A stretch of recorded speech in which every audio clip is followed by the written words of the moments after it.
자, 오늘 말씀 우리 친히 베푸시는 것이 아니요. 이제 전체 제목을 말씀을 보면 친히 세례를 베푸시는 것이 아니요 하는 것이 이제 말씀의 제목인데 이제 칸이 있기 때문에 중간에 말씀은 뺐습니다.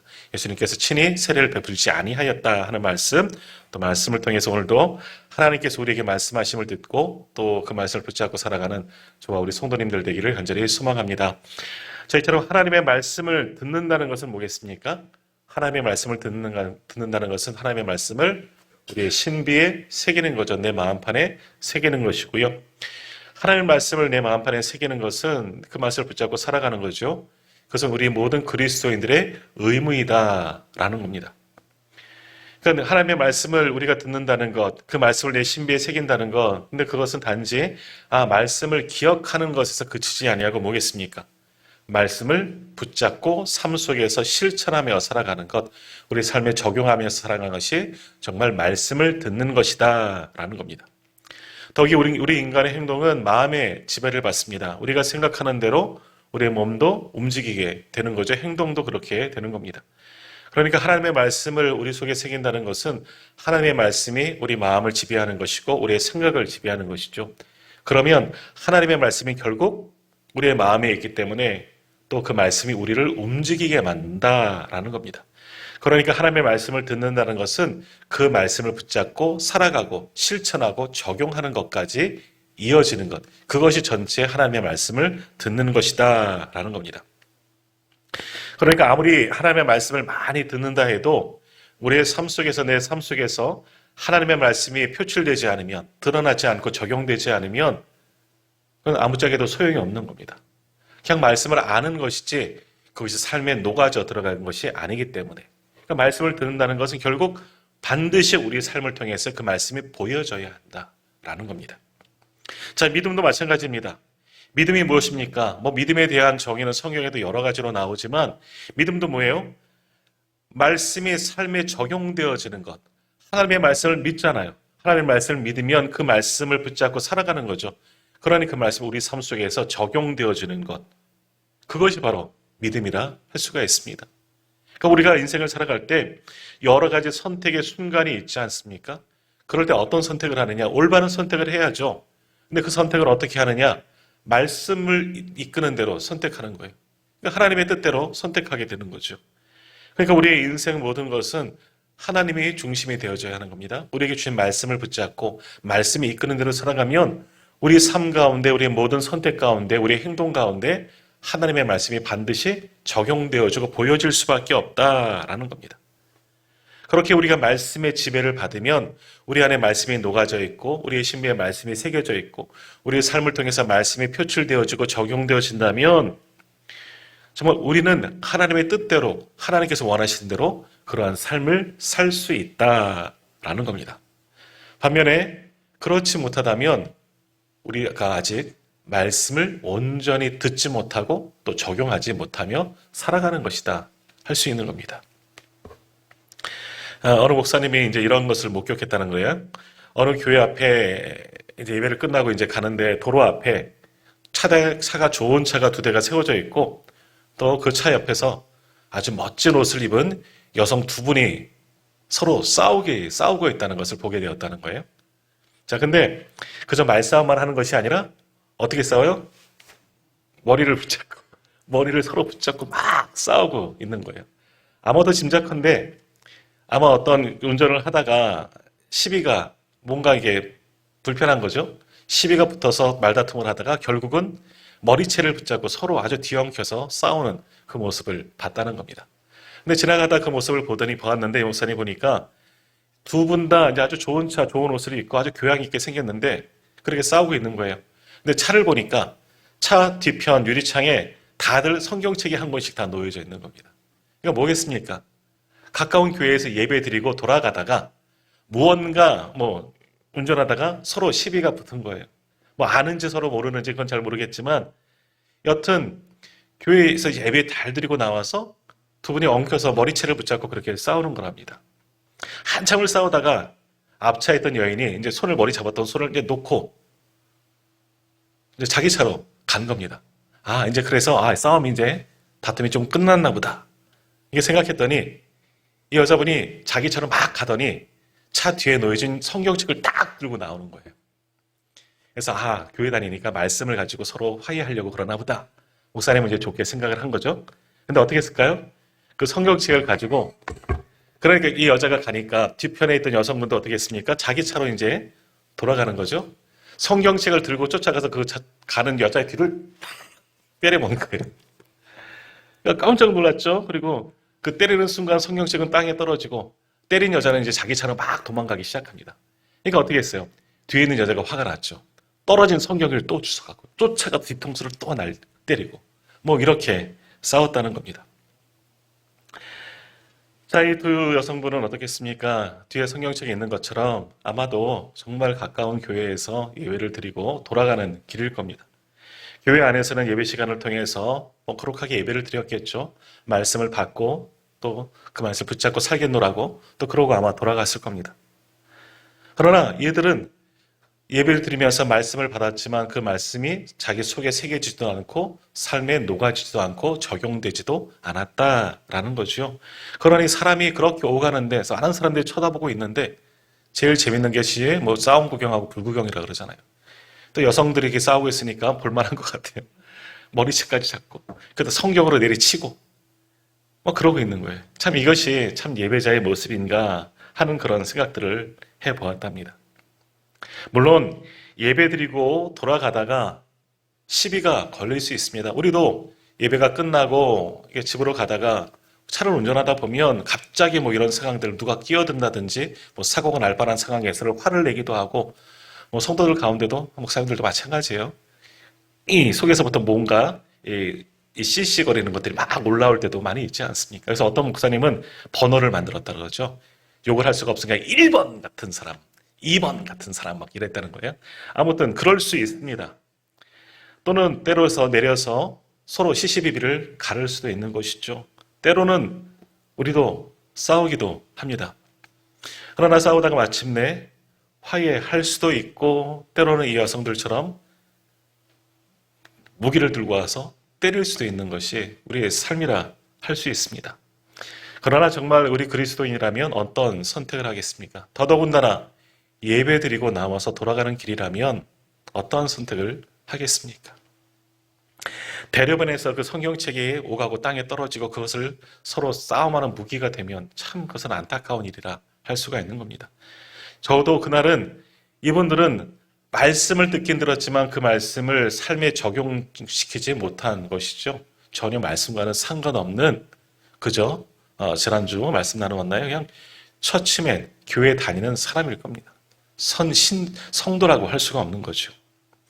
아무리 교회를 다녀도 교회에서 들은 말씀, 배운 말씀이 내 삶에 녹아들어지지 않고 적용되어지지 않으면 이렇게 다른 선택을 할 수 없는 겁니다. 부끄러운 행동을 할 수밖에 없는 것이고 세상 가운데도 그렇게 부끄러운 모습으로 살아가게 되는 겁니다.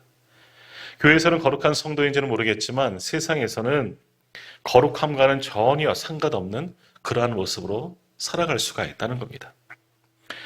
오늘날 한국교회는 수많은 예배를 드립니다. 지금도 이 시간 많은 교회들이 수요 예배를 또 드리고 있겠죠. 동일한 시간에 우리는 한국교회는 예배 시간 거의 다 비슷하지 않습니까? 7시 아니면 7시 30분에 또는 8시에 그렇게 예배를 드립니다. 동일하게 앉아서 말씀의 내용과 제목들은 다 틀리겠지만 형식도 틀리겠지만 다 앉아서 많은 성도들은 말씀을 듣고 많은 목회자들은 말씀을 전합니다. 선포합니다. 이것만 그렇겠습니까? 요즘에 수많은 성경 공부하는 것이 얼마나 많습니까? 교회에서도 많은 성경을 가르치고 또 요즘에는 매스컴이라든지 유튜브를 통해서도 내가 원한다면 얼마든지 말씀을 배울 수가 있습니다. 그런데 중요한 것은 뭡니까? 아무리 말씀을 많이 듣고 말씀을 많이 보고 또 말씀을 많이 공부해도 그 말씀이 내 속에 새겨지지 않으면 전혀 말씀과는 상관없다는 거죠. 더욱이 말씀을 배웠다면, 말씀을 들었다면 그 말씀을 붙잡고 적용하며 삶 속에 살아가야 하죠.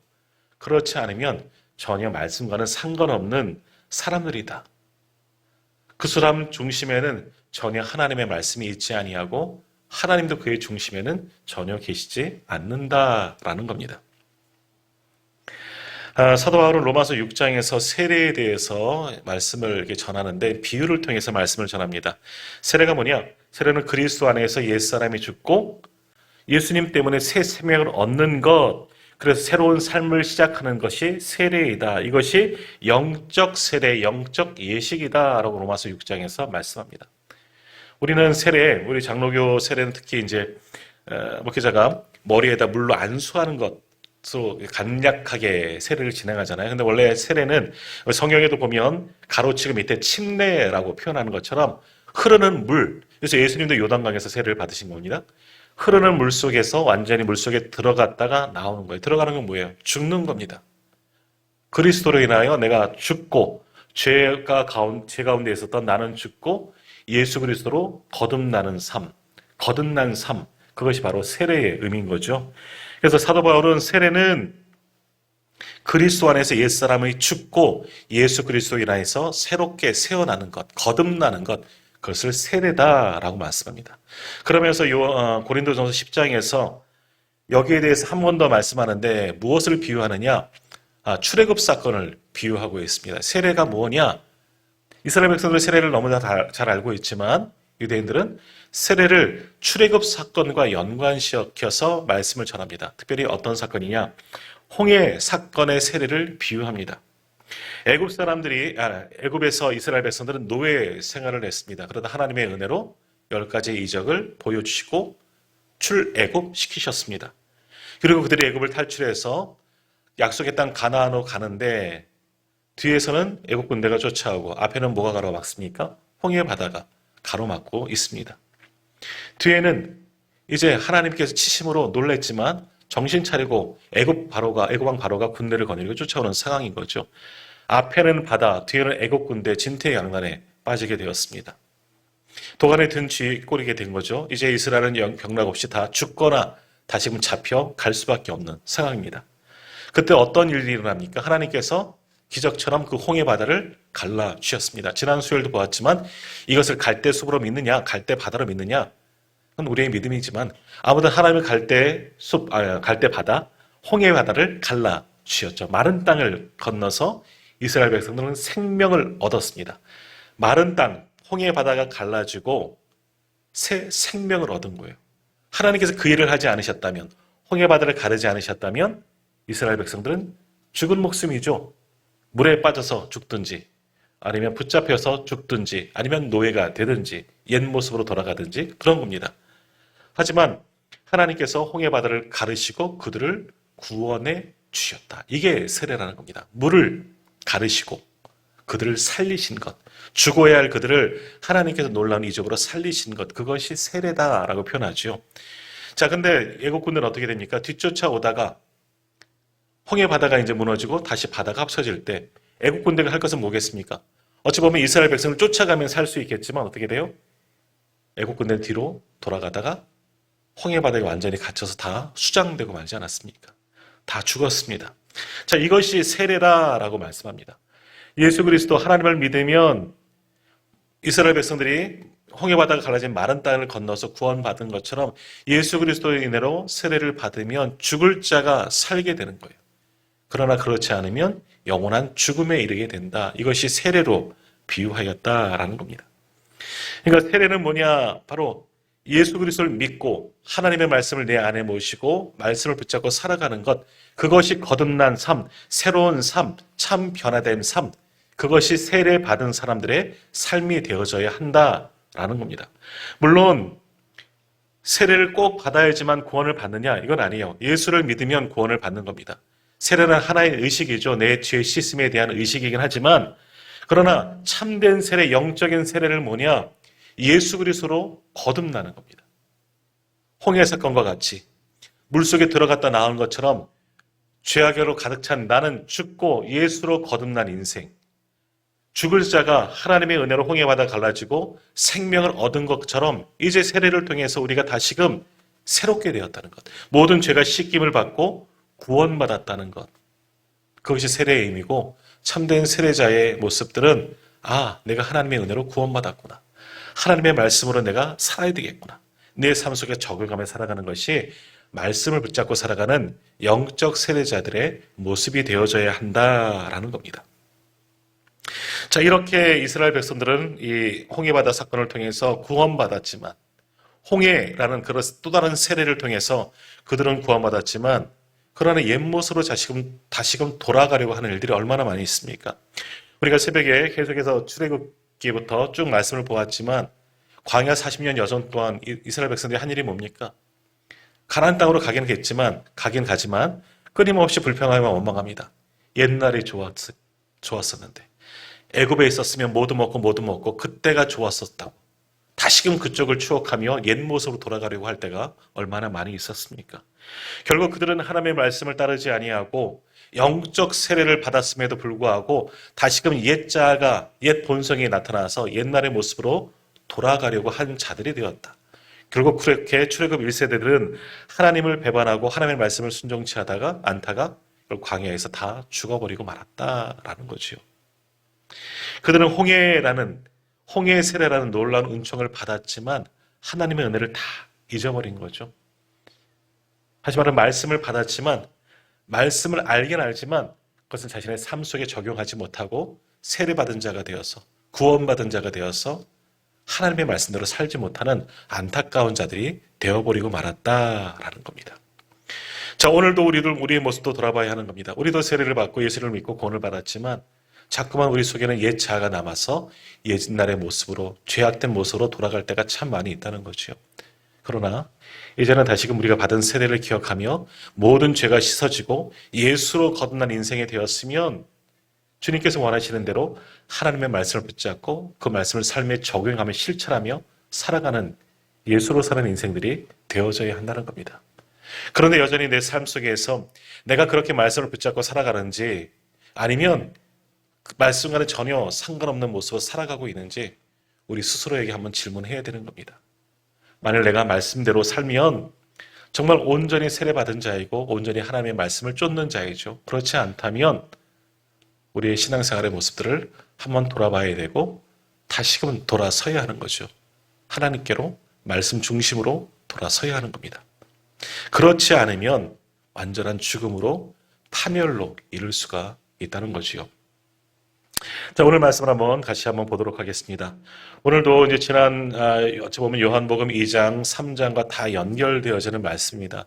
세례 요한이 세례를 베풀고 또 예수님도 세례를 베푸시는 그런 장면들이 나옵니다. 자, 예수님도 세례 요한이 요단강에서 세례를 베풀자 우리가 요한복음 1장에서 보았던 것처럼 많은 사람들이 세례 요한에게 세례를 받기 위해서 몰려들었습니다. 많은 사람들이 광야에서 외치는 자의 소리를 듣고 회개의 세례를 받으려고 그에게 몰려들었죠. 근데 예수님도 역시 세례 요한으로부터 세례를 받았습니다. 예수님은 죄가 있어서가 아니라 그것이 하나님의 계획과 뜻이기에 세례 요한에게 세례를 받고 공생애를 또 사역을 또 감당하셨죠. 근데 우리가 보았던 것처럼 예수님도 요단강에서 세례를 베푸셨습니다. 그러자 많은 사람들이 또 이제는 예수님을 따르고 예수님에게 세례받기를 원했다라는 겁니다. 그래서 그것 때문에 세례 요한의 제자들이 우리가 말씀 이미 보았지만 질투하고 화가 난 적이 있지 않았습니까? 저 사람이 세례받는 거 그냥 놔두십니까? 선생님, 왜 예수라는 자가 세례 베푸는 것을 놔두십니까? 세례 요한에게도 질문했던 적이 있습니다. 그러나 세례 요한은 그는 흥하여야 하고 나는 쇠하여야 하리라. 예수님을 인정했죠. 하나님의 아들이심을. 그죠? 자, 오늘 말씀에도 보면 그렇습니다. 예수님께서 세례를 베푸시는 것을 보고 또 많은 사람들이 또 쫓아왔다 하는 그런 기사가 나오는데 근데 오늘 말씀에 보면요. 좀 다른 모습이 나오죠. 2절 말씀을 한번 같이 읽도록 하겠습니다. 2절 말씀 한번 같이 읽겠습니다. 예수께서 친히 세례를 베푸신 것이 아니요 제자들이 베푼 것이라. 아멘. 오늘 말씀에 보면 우리가 1장에서인가요? 예수님께서도 세례를 베푸셨다 하는 말씀도 나오는데 오늘 말씀에 보면 예수님께서 친히 세례를 베푸신 것이 아니라 누가? 제자들이 세례를 베풀었다. 이제 부연 설명처럼 이제 가로를 치고 이렇게 설명을 해 놓고 있습니다. 이제 가로를 친 부분은 예전에는 빠졌었던 적도 있었다는 거죠. 네, 사본을 정리하면서 놓는 것이 더 맞다 해서 이제 우리 성경에는 말씀이 들어가 있지만 여튼 예수님도 세례를 베푸셨고 많은 사람들이 예수님에게 나왔다는 거예요. 예수님 앞에 와서 세례를 받았는데 근데 사실은 뭐냐? 지금 예수님의 세례를 베푸시는 것이 아니라 누가? 예수님의 제자들이 세례를 베풀고 있다라는 겁니다. 여기 중요한 것은 아닌데 학자들의 견해가 좀 달라집니다. 이것은 뭐냐? 예수님은 처음부터 제자들만 세례를 베풀었고 제자들 통해서만 세례를 하신 거다. 1장에서도 마찬가지도. 또 어떤 분들은 처음에는 예수님께서 직접 세례를 베푸시다가 지금쯤 와서는 사람들이 많으니까 제자들에게 세례를 하도록 그렇게 하신 것이다. 뭐 이런 등등의 이야기들이 있지만 그것은 오늘 다루고자 하는 내용과는 전혀 중요하지 않은 그런 이야기들입니다. 여튼 세례 요한은 아직도 활동을 하는 거죠. 회개의 세례를 베풀고 요단강에서 많은 사람들에게 세례를 베풀고 있는데 예수님과 예수님을 따르는 제자들도 함께 세례를 베푸니 사람들이 그곳에도 몰렸는데 오늘 분명히 말씀에 나오는 것처럼 요한보다 많은 사람들이 예수님에게 와서 세례를 받게 되었다라는 겁니다. 자, 그런데 그 사람들이 어떤 사람들이냐? 예수님께서 그들에게 친히 베푸신 것도 아니고 제자들이 세례를 베푸름에도 불구하고 많은 사람들이 허다한 무리들이 예수님에게 와서 또다시 세례를 받고자 한다라는 겁니다. 근데 이런 사람들은 어떤 사람이냐? 정말 왜 예수님에게 와서 세례를 받을까? 어찌 보면 이 사람들 중에서는 이미 이전에 세례 요한에게도 세례를 받았던 사람들도 있을 겁니다. 세례 요한이 선포하는 말씀을 듣고 회개의 세례를 마음에 큰 찔림을 받고 세례 요한에게 가서 세례를 받았어요. 그런데 예수님이 나타나서 예수님도 요단강에서 세례를 베푸니까 또 그리로 몰려가서 예수님에게도 심지어는 예수님의 제자들이 세례를 베푸신데 거기에 가서도 세례를 받은 사람들도 상당수가 있을 겁니다. 아니 많은 사람들이 대부분 그렇게 했을지도 모를 일입니다. 그러면 이들이 왜 예수님에게 가서 세례를 받았을까? 세례 요한도 이미 고백했지만 예수님이 하나님의 아들이시오 그리스도이시기 때문에 예수님을 믿는 믿음을 가지고 그들의 세례를 받았을까요? 아니죠. 아직은 그들은 예수님이 누군지 알지 못합니다. 그러면 왜 그들은 예수님에게 가서 세례를 받았을까? 우리 3장에서 요한복음 3장에서 1절부터 등장했던 사람 기억하십니까? 한밤에 예수님께 찾아와서 영적인 대화를 나눴던 니고데모 기억하십니까? 많은 시간을 할애해서 니고데모에 대한 말씀을 보았는데 니고데모가 예수님께 왜 왔습니까? 예수님을 높이기 위해서 경배하기 위해서 왔어요. 근데 니고데모도 훗날에는 예수님의 제자가 됩니다. 아리마대 요셉과 더불어서 예수님의 시신을 찾고 장례한 사람입니다. 예수님의 제자입니다. 그러나 당신은 아니었다 그랬습니다.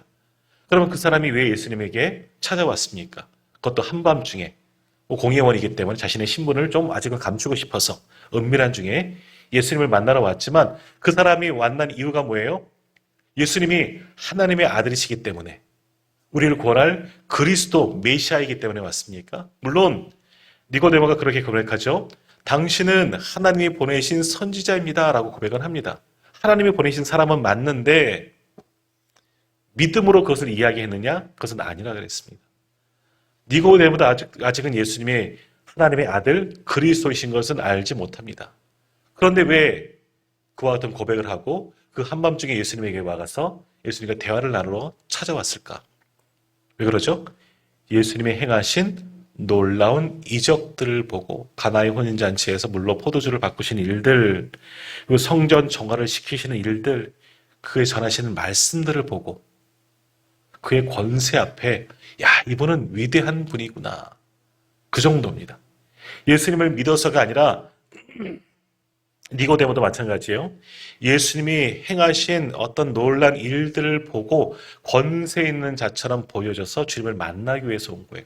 내 믿음을 가지고 온 것이 아니라 그분이 행하신 놀라운 이적을 보고 만나고 싶어서 궁금해서 온 겁니다. 오늘 본문에 나오는 세례 받는 사람도 마찬가지입니다.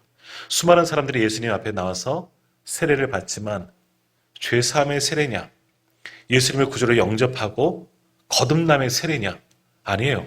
이런 것과는 전혀 그들은 상관없습니다.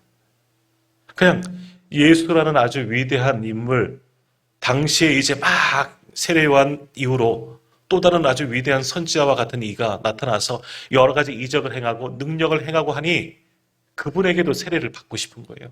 그러니 세례 요한에게도 받고 세례 요한이 말씀을 들었을 때는 찔림을 통해서 회개의 세례를 받았지만 예수라는 분 놀라운 이적을 행하시고 여러 가지 특별하신 분 같아. 그러니까 그분에게도 세례를 받고 싶은 거예요. 좋은 거는 다 받기를 원하는 거죠. 그 세례 받음을 통해서 내가 거듭나느냐. 세례 받은 자처럼 이제는 변화되어지고 죄 가운데서 멀어지고 정말 하나님께서 원하시는 말씀을 붙잡고 살아가는 사람들이 되었느냐. 그건 전혀 아니에요. 하지만 세례를 주니까 받는 거죠. 이분에게 내가 세례를 받으면 무언가 복을 받는 것 같은 거예요. 그러니까 그에게 나가서 주님께 나아가서 세례를 받았다. 내가 왜 세례를 받고 이 세례가 무엇인지 정확히 알지도 못하면서 권세 있는 자가 세례를 주었으니 나도 그에게 세례를 받았다. 이전에는 나 세례요원에게 세례 받았어. 오, 대단한데? 난 예수에게 세례 받았어. 오, 넌 정말 뛰어나구나. 이런 거예요. 어떤 신분, 어떤 특권, 어떤 남들보다 어찌 보면 당시 사람들에게 외형적인 믿음의 좋음을 나타내는 척도가 될 수가 있었다는 거죠. 그러니까 당신은 믿음과는 상관없이, 거듭남과는 상관없이, 예수님을 정말 나의 구주로 믿는 것과는 상관없이 많은 사람들이 예수님 앞에 나와 세례를 받았었다라는 거죠. 이들은 전혀 세례의 의미도 알지 못하고 거듭남이라는, 그리스도로 죽고 그리스도로 사는 거듭남이라는 것은 전혀 알지 못한 채 그냥 세례받는 것이 중요해요. 내가 세례 받았다는 표가 중요한 거죠. 다시 말하면 외식적인 신자들, 바로 이들이 당시 세례를 받았던 사람들이었다라는 거예요. 그러니 예수님께서 세례를 베풀지 않으셨다, 부연 설명까지 하고 있죠. 제자들에게 세례를 받은 거예요. 그런데 그건 중요하지 않은 거예요. 그냥 예수님 앞에 가서 세례를 받은 게 중요한 거예요. 나도 위대한 사람에게 세례를 받았다. 전혀 상관없는 거예요. 하나님과는, 은혜와는 전혀 상관없는 사람들입니다. 얼마 전에 국회의원 선거가 있었죠. 많은 후보들이 저마다 나는 이렇게 하겠노라고, 예전에는 이렇게 했지만 나는 이렇게 하겠노라고 소위 말하는 개혁을 많이 이야기합니다. 모든 사람들이 개혁을 모든 후보들이 내가 되면 이렇게 변화시키겠다고 다 주장합니다. 하나도 옛것대로 옛날 방식대로 하겠습니다 하는 사람은 하나도 없습니다. 내가 예전에 했던 것보다 더 잘하겠습니다. 이렇게 개혁을 하겠습니다 하는 사람들만 많이 있습니다. 그렇게 이야기한다는 건 뭐겠습니까? 이 시대에 정말 어떠한 개혁이 필요하다는 거죠. 변화가 필요하다는 거죠. 정치적인 변화, 또 경제적인 변화, 그리고 사회적인 변화, 이런 모든 개혁들이 필요하다고 모든 사람들이 너나 할 것 없이 다 주장했습니다. 그러나 이들이 정말 진정한 이 땅의 변화를 일으켰느냐? 이제 아직 22대 국회가 시작되지는 않았지만 정말 그들이 22대 국회에 열게 되면 정말 이 땅에 놀라운 개혁, 놀라운 변화가 일어날 것이냐? 국민들은 그것을 기대하지는 않을 겁니다. 뭔가 달라지는 부분은 있겠지만, 그러나 많은 사람들이 또 그렇구나. 바뀐 게 하나도 없네. 사람은 바뀌었지만 변화된 게 없네. 또 그럴 거예요. 그들이 말하는 개혁은 진짜 개혁이 아니기 때문에, 자신들이 되는 자리가 중요한 거지 그게 중요한 게 아니기 때문이죠. 자, 오늘 그리스도인도 마찬가지예요. 우리가 예수를 믿으면 우리 안에 참된 거듭남, 참된 변화가 일어나야 하는 겁니다. 예수를 믿기 전과 이후의 삶이 분명히 달라져야 하는 겁니다. 세례도 마찬가지예요. 물론 아까 말씀드린 것처럼 세례를 통해서 구원을 받았느냐, 이것의 척도가 되지는 않습니다. 예수를 믿는 것이 더 중요한 거죠. 그러나 세례를 받는다는 것은 내가 예수를 믿고 이제는 옛 모습을 버리고 옛 자아를 죽이고 예수로 인해서 거듭나는 삶을 살겠다라고 결단하는 것이 세례 아니겠습니까? 죄 지심의 표 아닙니까? 그렇다면 세례를 받으면, 세례 구인이 되었다면 변화된 삶, 거듭남의 삶으로 살아가야 합니다. 그러니까 바른 세례 교인이 되면 하나님의 말씀을 잘 듣고 그 말씀을 내 신비에 새기고 그 말씀을 붙잡고 살아가려고 투쟁해야 되는 거예요. 나의 삶의 자리에서 말씀이 이끄는 대로 살아가야 합니다. 진리를 쫓아서 살아가야 되고 바른 진리를 선택해서 살아가야 하는 거죠. 그것이 예수 믿는 사람, 거듭난 사람들의 모습이고 세례받은 성도들의 모습이 되어져야 하는 겁니다. 그런데 우리의 모습 속에서 그런 부분이 있느냐? 물론 있기도 하죠. 그러나 저부터 또 많은 성도들도 예수를 믿지만 또 세례도 받았지만 그러나 옛 모습이 변화되지 않는 모습들도 여전히 남아있다는 겁니다. 이것은 온전히 예수를 믿는다 할 수 없는 것이고 온전히 세례받는 교인으로 살아가는 모습이라 할 수가 없는 겁니다. 사람들은 예수님을 가리켜서 때로는 개혁자라고 변화시킵니다. 이 땅을 개혁시킨 사람이죠. 새롭게 모든 것이 새로워졌으니까. 그래서 우리가 지금 지키는 연도도 예수님을 기준으로 예수님 오기 전과 주후, 주전, 주후 이렇게 나누어지지 않습니까? 그만큼 예수님이 우리들 삶 속에서 굉장히 중요한 위치를 차지한 겁니다. 그만큼 이 땅에 놀라운 변화를 시키셨죠. 그러나 예수님께서 이 땅에 오셨을 때 그런 놀라운 지금 사람들이 말하는 국회에서 말하는 국회의원들이 되기 위한 후보들이 말하는 그런 계획을 이 땅에서 일으키셨느냐? 뭘 바꾸고 뭘 변화시키고 그러셨느냐? 아니에요. 주님은 이 땅에서 개혁을 하지는 않으셨습니다. 한 번도 개혁 운동을 하지는 않으셨어요. 그럼 이 땅에서 무엇이었습니까? 3년의 공생애 동안 예수님은 하나님 앞에 바른 삶을 사셨습니다. 예수님도 세례받았잖아요. 세례받은 자의 모습으로 이 땅을 살아갔습니다.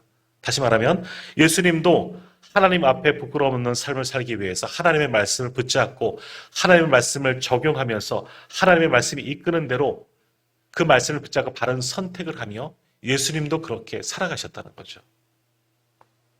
그렇게 살아갔더니 예수님을 통해서 세상이 변화되어지는 겁니다. 다시 말하면 뭐예요? 예수님도 말씀을 붙잡고 하나님 앞에 진실하게 살아갔더니 그렇게만 살아도 세상은 변화되어진다는 겁니다.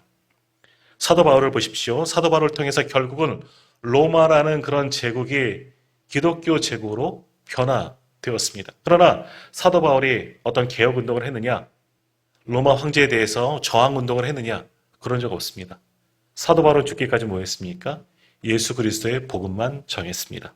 더욱이 로마에 가서 아무것도 없는데 사실은 한 일이 없어요. 뭐 했습니까? 아니 할 수가 없었죠. 왜? 로마에는 감옥에 갇혀 있었으니까. 쇠사슬을 묶인 채 로마 감옥에 지하 감옥에 갇혀 있었기 때문에 로마에서 사실은 사도 바울은 아무것도 하질 못했습니다. 그러나 사도 바울 그 속에서도 그 감옥 속에서도 그 감시 속에서도 끊임없이 주님을 바라보고 그 어두운 지하 감옥에서도 말씀을 붙잡고 말씀대로 살려고 애쓰고 노력하고 찾아오는 모든 사람들에게 말씀을 전하고 복음을 전하였더니 결국 그런 사도 바울 이후에 300년이 지난 이후에 로마가 무너지게 된 거죠. 기독교 나라가 국가가 된 겁니다. 그렇다면 여기서 얻을 수 있는 진리는 뭡니까? 오늘도 마찬가지예요. 오늘도 우리가 하나님의 말씀을 붙잡고 살아가고 적용하면 우리들이 그렇게 말씀대로 살아가면 이 땅이 변화되어지는 겁니다. 오늘 아침에도 말씀을 나누었지만 바닷물이 짠 이유는 뭡니까? 그 속에 염분이 있기 때문에. 그래서 썩지 않습니다. 바닷물은 모든 것을 살리는 능력이 있죠. 새롭게 하는 능력이 있습니다. 근데 그 속에 있는 염분은 몇 퍼센트입니까? 3%밖에 되지 않는다 그래요. 3%의 염분 때문에 바다가 정화할 수 있는 능력, 깨끗한 능력을 가지고 있습니다. 이 땅에 그리스도인들이 아무리 많으면 뭐합니까? 세상이 바뀌지 않고 변화되지 않는 것은 우리가 성도됨의 본분을 지키지 못하였다라고도 볼 수 있습니다. 우리나라만 해도 인구의 4분의 1이 이제 기독교인이라고 이야기하죠. 요즘에는 그것도 무너졌습니다. 하지만 4분의 1이면 엄청나게 많은 숫자 아니겠습니다. 근데 이 땅이 참된 하나님의 말씀으로 바르게 서지 못하고 있는데 그렇다면 그것은 뭐겠습니까? 참된 거듭난 성도들이 많냐? 그렇지 않은 거죠. 교회를 다니고 교회에 출석하는 성도들은 많이 있지만 진정한 예수를 믿는 사람들은 적다는 것이죠. 주님의 말씀을 붙잡고 이 땅을 변화시키며 살아가는 사람들은 굉장히 드물다. 어찌 보면 하나님께서 오늘날 의인을 찾으실 때 찾지 못하시는 아닐까? 아니지 않을까? 염려가 되는 겁니다. 그건 저도 장담할 수 없는 일이고요. 어찌 보면 우리가 말씀대로만 살아가면 이 땅에도 놀라운 변화가 일어나고 모든 사람들이 예수님을 영접하는 그런 일들이 일어나는데 그러지 못한 이유는 바로 우리가 예수를 잘 믿지 못해서는 아닌가. 하나님의 말씀을 말씀 그대로 믿지 못하고 하나님의 말씀을 듣기는 들어도 배우기는 배워도 내 삶 속에 적용하고 실천하지 못하기 때문에 믿지 않는 사람들에게 하나님의 말씀을 보여주지를 못하는 거예요. 그러니 이 땅이 변화되지 않는 것은 아닌가 그런 생각을 해보게 됩니다. 한 성도님이 최근에 감당하기 어려운 아주 큰 시련을 만났습니다. 이분은 예수 믿은 지 얼마 안 되는 이제 초신자예요. 그런데 세례도 받으셨어요. 근데 전혀 사람의 방법으로 해결하지 못할 큰 시련을 이분이 만나게 되었습니다. 보통 이 정도 초신자라면 또 예수를 오래 믿은 사람도 마찬가지겠지만 정말 어찌할 피할 방도 없고 감당할 수 없는 큰 시련이 왔다면 무너질 때가 참 많이 있습니다.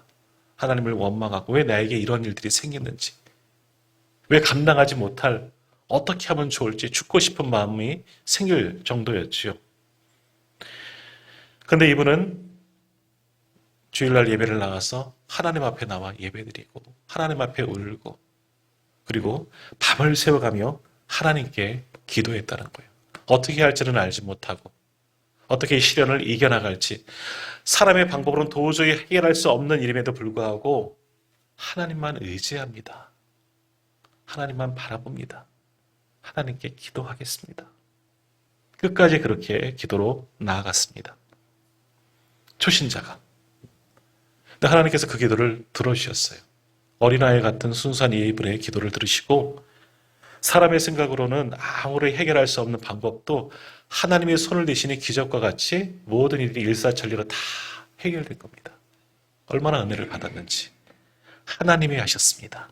하나님의 은혜입니다.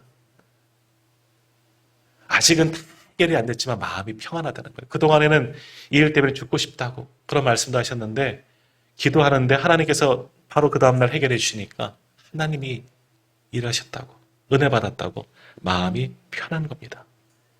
하나님의 은혜입니다. 하나님이 응답해 주셨습니다. 이제는 하나님만 의지하겠습니다. 이분의 믿음의 고백인 겁니다. 어찌 보면 저희 같은 사람들은 보면 저는 이제 모태신앙이잖아요. 오랫동안 신앙생활을 해보면 이분은 정말 이분이 정말 믿음이 있을까 할 정도였지만 아니에요. 이분은 저보다 더 귀한 믿음을 가진 사람이었던 거예요. 믿은 지는 얼마 안 됐지만 정말 하나님을 믿고 하나님의 말씀을 삶에 적용하고 그 말씀대로 한번 살아본 겁니다. 감당할 수 없는 일이 닥쳤을 때 하나님께 더욱더 나간 겁니다. 하나님을 외면하지 아니하고 하나님을 피하지 않고 하나님을 원망하지 아니하고 오히려 하나님을 붙잡고 말씀을 붙잡고 하나님께 기도하였더니 하나님이 그 믿음을 보시고 놀랍도록 역사해 주시는 겁니다. 아무리 사람이 할 수 없는 일이지만 하나님의 손 대시면 한순간에 다 뒤집어지더라고요. 우리 주변에 있는 분의 이야기입니다. 오늘 우리의 모습을 돌아보십시오. 나는 정말 하나님을 붙잡고 살아가고 있습니까? 하나님의 말씀을 오늘도 저도 전하고 또 성도님들은 말씀을 듣고 있지만 또 묵상하고 있지만 이 말씀을 정말 우리의 신비에 새기고 말씀이 이끄는 대로 한번 실천하며 살아갑니까? 아니면 나 말씀 많이 알지, 성경을 많이 알고 있지, 또 많이 읽었어. 나 교회 다닌 지가 언젠데. 그저 외형적인 것으로만 넌지시 하나님에 대해서 알고 말씀에 대해서는 알고 있지 않습니까? 전혀 그 말씀이 많이 알아도 내 속에서는 적용되지 않고 내 삶에서 표출되지 않은데 그러나 나는 말씀을 많이 알고 있다고 내가 오래된 성도라고 그렇게 교만한 모습으로 오늘 제가 또 우리들이 그렇게 살고 있지는 않습니까? 오늘 우리의 모습을 한번 돌아보십시오. 정말 우리가 하나님의 말씀을 붙잡고 그 말씀 우리의 신비에 새기고 말씀을 붙잡고 살아가지 않으면 그건 하나님을 믿는 것이 아니에요. 세례받은 자의 모습이 아니죠. 우리가 정말 예수를 믿는다면, 우리가 그리스도인이라면, 우리가 구원받은 자이고 우리가 세례를 통해서 거듭난 자가 되었다면 이제는 과거로 돌아가서는 안 됩니다. 우리의 삶 속에서 우리를 이끄시는 하나님의 말씀을 붙잡고 우리 주님이 가시는 그 십자가 길을 따라가고 하나님만 바라보며 의지하며 나갈 수 있는 저와 우리 성도님들 다 되시기를 소망합니다. 그럴 때 하나님께서 말씀을 통해서 우리 가운데 놀랍도록 역사하여 주시고 그 말씀이 우리에게 정말 이런 일들이 있을까? 신기하고 놀라운 일들을 일으켜 주실 줄 믿습니다.